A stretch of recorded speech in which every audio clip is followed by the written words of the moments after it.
So here we have the Mini Cooper Automatic on a 16 plate. I'm going to start off by showing you around the outside of the car, and then we'll hop in and run through some controls on the inside. But from the outside you can see it's a 5-door car with alloy wheels. Let's start off inside the boot and then work our way around the rest of the car from there. So as we approach the boot, you'll see we've got plenty of boot space in there, along with that 60-40 split folding rear seat.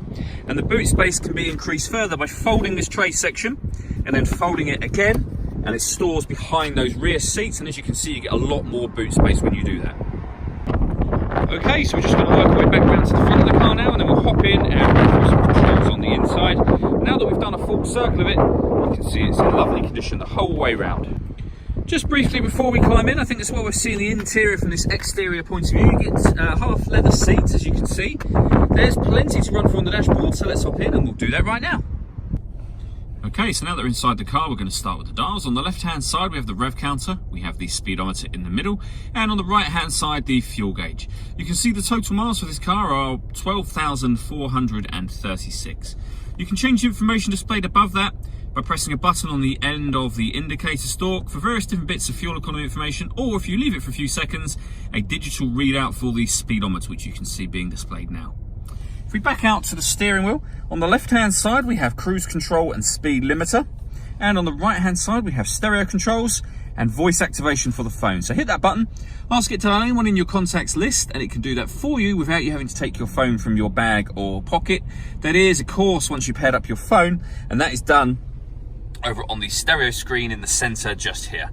We can turn this and you'll see it take us through various different menus, including your telephone, which is just there. Pushing it in will then enter into that menu, add new device, and just follow those instructions on screen. If we go back to the main menu, when it comes to music, you've got your radio first of all, which comprises of FM, AM and DAB radio.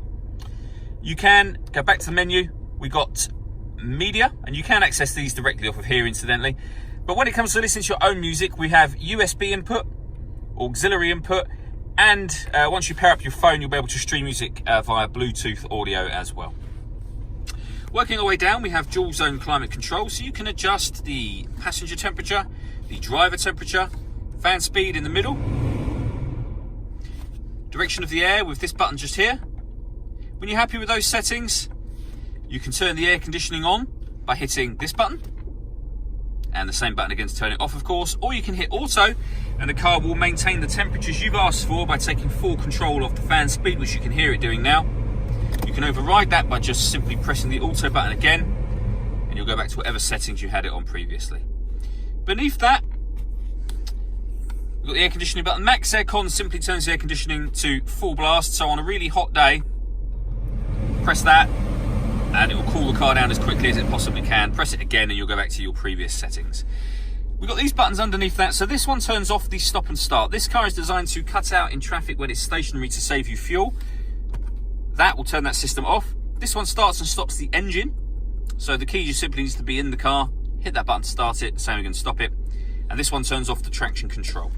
Under that we have the auxiliary and USB inputs and a 12-volt charging socket, the fully automatic gearbox, and then finally this button just here. So the car is in mid mode at the moment.